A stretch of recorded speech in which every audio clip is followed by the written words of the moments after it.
今日大変でした。おかえりなさい、大丈夫ですか？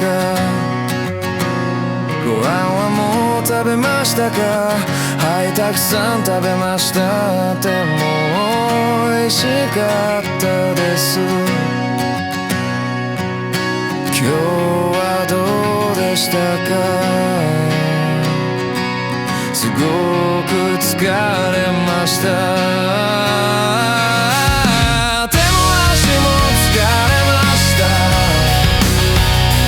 体もお腹も大きくなりました。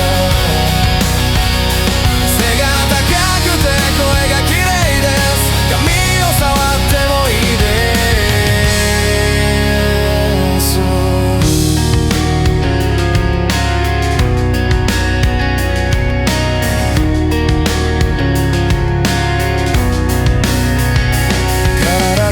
とても疲れました。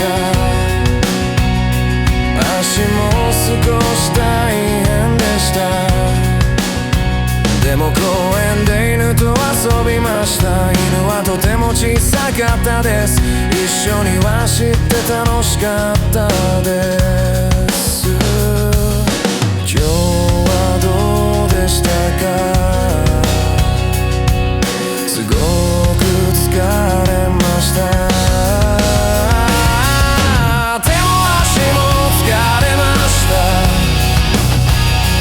体もお腹も大きくなりました。背が高くて声が綺麗です。髪を触ってもいいです。明日も犬と遊びたいです。犬をそっと触って楽しかったです。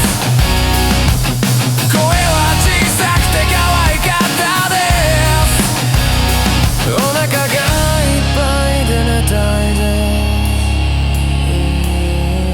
す。手も足も疲れました。体もお腹も大きくなりました。